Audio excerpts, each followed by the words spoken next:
और फिर उस चुड़ैल का एक नया ही चेहरा सामने आता है। तुम दोनों यहाँ पर वापस आ गए, आज तो मैं तुम दोनों को नहीं छोड़ूंगी, आज तो तुम्हें मार डालूंगी। तेरा यह बेवकूफ़ पति मेरी खूबसूरती और सोना देखकर इसने मुझ पर विश्वास किया, यह एक लालची इंसान है। मैं तो कहती हूँ मैं तेरी जान बख्शती हूँ, तू इसे छोड़ दे और मैं इसे मार डालूंगी।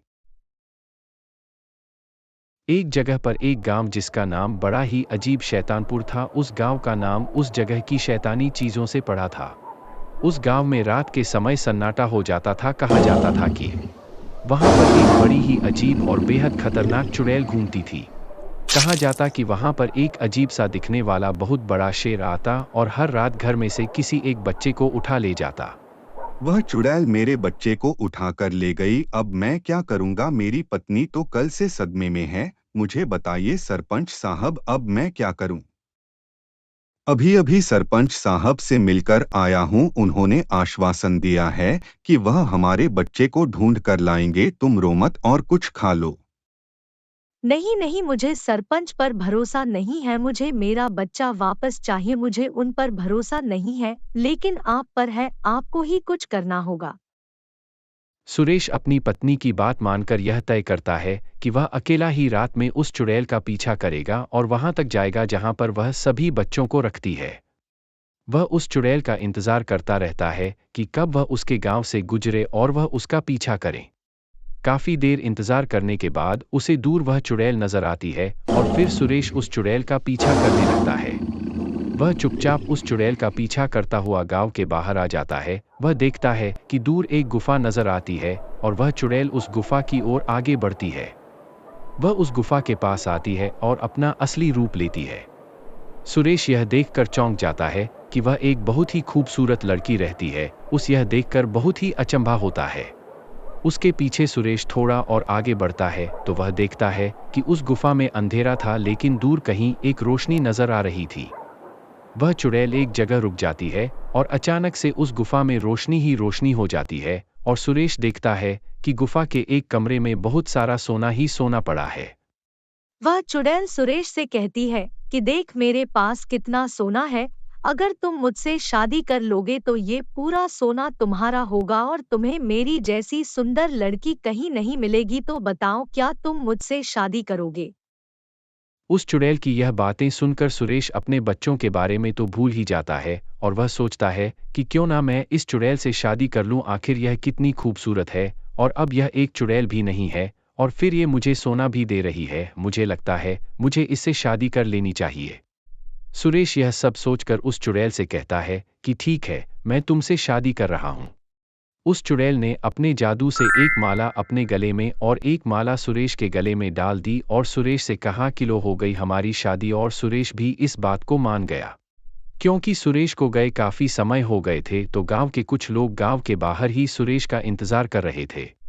वे लोग जब सुरेश को एक औरत के साथ माला पहने देखते हैं तो वह लोग समझ जाते हैं कि सुरेश ने दूसरी शादी कर ली है। जब वह अपने घर जाता है तो उसे देखकर उसकी बीवी फूट फूट कर रोने लगती है। वह उससे कहती है, मैंने आपको हमारा बच्चा ढूंढने के लिए भेजा था, ऐसा कुछ करने के लिए नहीं। एक रात सब लोग सोए होते हैं लेकिन सुरेश की चुड़ैल बीवी वह तो होती एक चुड़ैल ही है, तो वह रात को जागती है और उसके घर से बाहर निकलती है और अपना वही रूप ले लेती है जिसमें वह रात में शिकार करने निकलती है। वह चुड़ैल फिर से एक गांव में जाती है और वहां से किसी के बच्चे को उठाकर ले जाती है। अगले दिन जब सुरेश अपने खेतों की ओर काम करने जाता है तो वह रास्ते में देखता है कि काफी भीड़ हो रही होती है। वह देखने के लिए रुक जाता है कि किस बात की भीड़ लगी हुई है। तभी उसे पता चलता है कि अरे सुरेश भैया, कल रात फिर उस चुड़ैल ने इसकी बच्ची को उठा लिया। सुरेश यह बात सुनकर बहुत ही डर जाता है। तभी भीड़ में से कोई कहता है कि इसी ने उस चुड़ैल से शादी की है। तभी यह बात सुनकर भीड़ में चिल्लम चिल्ली शुरू हो जाती है और सुरेश को वहां से भागना पड़ता है। सुरेश दौड़कर अपने घर पर जाता है। वह देखता है कि उसकी दोनों बीवियां सोई हुई है। वह अपनी चुड़ैल बीवी को उठाता है और उससे यह पूछता है कि क्या उसी ने किसी बच्चे को उठाया है। वह चुड़ैल उसे साफ इनकार कर देती है कि उसने कोई बच्चा नहीं उठाया है। ऐसे में सुरेश सोचता है कि जरूर वह ठीक ही कह रही होगी, क्योंकि मैंने खुद देखा था कि वह चुड़ैल नहीं है, वह तो एक खूबसूरत औरत है जो अब मेरी बीवी है। लेकिन अगले दिन ऐसा ही होता है। फिर से गांव में से एक बच्चा उस चुड़ैल के द्वारा उठा लिया जाता है।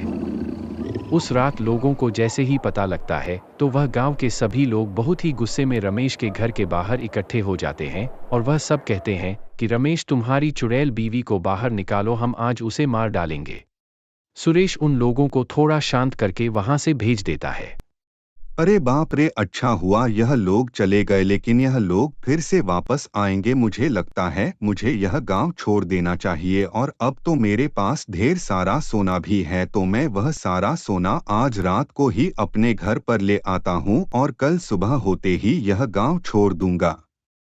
सुरेश वह सोना लेने उस गुफा में चला जाता है, लेकिन सुरेश वहां देखता है कि वह सोना सब गायब हो चुका है और वहां पत्थर के सिवाय और कुछ नहीं पड़ा है। यह देखकर सुरेश बहुत ज्यादा डर जाता है और अपने घर जाता है और उस चुड़ैल से पूछता है, वह सोना सब गायब हो चुका है। वह सभी सोना कहाँ गया जो तुमने मुझे उस गुफा में दिखाया था? मैंने भी देखा, उस गुफा में कुछ ही नहीं है, बस पत्थर पत्थर पड़े हैं।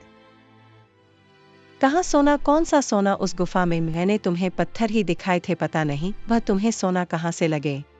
यह क्या कह रही हो तुम? मैंने तो उस गुफा में ढेर सारा सोना देखा था, मुझे बताओ वह सोना कहाँ है, नहीं तो मैं तुम्हें मार दूंगा। यह बात सुनकर वह और भी गुस्सा हो जाती है और अपना शिकारी रूप ले लेती है और सुरेश पर हमला करने लग जाती है। लेकिन सुरेश जाकर अपनी पहली पत्नी के पीछे छुप जाता है। फिर वह चुड़ैल और कहीं चली जाती है। देखा, आपकी वजह से क्या क्या हो गया है। हमें हमारा बच्चा तो वापस नहीं मिला, लेकिन वह चुड़ैल हमारे पीछे पड़ गई। मुझे बहुत दुख है कि मैंने आप जैसे एक लालची से शादी की, लेकिन मैं पत्नी होने का फर्ज निभाऊंगी, आपकी मदद जरूर करूंगी। अब मेरी बात सुनो, मुझे वह गुफा दिखाइए जहां पर वह चुड़ैल आपको लेकर गई थी। जरूर उस गुफा में उस रोकने का कोई ना कोई रास्ता होगा। सुरेश उसे उस गुफा में लेकर जाता है और उसकी पत्नी वहां आसपास उस गुफा को देखने लग जाती है। उन्हें वहां एक बेहद ही पुरानी और प्राचीन किताब मिलती है। वे लोग उसे किताब को अपने घर लेकर जाते हैं। सुरेश की पत्नी उस किताब को पढ़ती है कि अगर उसमें कुछ लिखा हो तो उसमें उसे चुड़ैल को मारने का एक उपाय लिखा होता है। उसमें लिखा होता है कि अगर उस चुड़ैल को शिकार करते वक्त उसके शिकारी रूप में उसे एक पिंजरे में कैद कर लिया जाए और उस पिंजरे में आग लगा दी जाए तो उस चुड़ैल का अंत हो सकता है। यह बात पढ़कर सुरेश की बीवी उसे कहती है कि हमें ऐसा ही करना होगा। आज रात में जब वह चुड़ैल शिकार पर जाएगी तो हम लोग उसे चुड़ैल के लिए एक पिंजरा तैयार रखेंगे और उसे पकड़ लेंगे। सुरेश और उसकी पत्नी रात में सोने का नाटक करते हैं और जैसे ही उसकी चुड़ैल पत्नी शिकारी बनकर बाहर जाती है, वह दोनों भी उसे पकड़ने के लिए तैयार हो जाते हैं। जैसे ही वह चुड़ैल घर से बाहर निकलती है, सुरेश की पत्नी गांव वालों की मदद से एक पिंजरा उसके ऊपर फेंक देती है, जिससे वह पिंजरे में कैद हो जाती है। पिंजरे में कैद होते ही वह चुड़ैल लोगों पर हमला करने की कोशिश करती है, लेकिन किसी तरह उस पिंजरे को तोड़कर वहां से भाग जाती है। यह देखकर गांव वाले बहुत डर जाते हैं और सोचते हैं कि अब तो उस चुड़ैल को बहुत ही गुस्सा आया होगा, अब वह हमें नहीं छोड़ेगी, तो अब सभी को यह गांव छोड़कर चले जाना चाहिए, इसी में सबकी भलाई है। लेकिन सुरेश की पत्नी इस बात को नहीं मानती। वह कहती है, अभी वह चुड़ैल घायल है, अगर अभी हम उसे पर हमला करेंगे तो उस समझ नहीं आएगा क्या हुआ। तो मुझे लगता है कि हमला करना चाहिए, हमें उसे गुफा में जाकर उसे मारना ही होगा। ज्यादातर लोग सुरेश की पत्नी की बात नहीं मानते और वह इस बात पर सहमत होते हैं कि उन्हें गांव खाली कर देना चाहिए। लेकिन सुरेश अपनी पत्नी के साथ खड़ा रहता है, क्योंकि वह भी उसके साथ उसके बुरे वक्त में खड़ी रही थी, इसीलिए वह दोनों अकेले गुफा की ओर जाते हैं। वह दोनों उस गुफा में जाते हैं और उसे चुड़ैल को ढूंढने लगते हैं। अचानक से उस गुफा में इतना अंधेरा हो जाता है कि वह दोनों एक दूसरे को भी नहीं देख पाते। फिर उस अंधेरे में से दो आंखें चमकती हुई नजर आती है।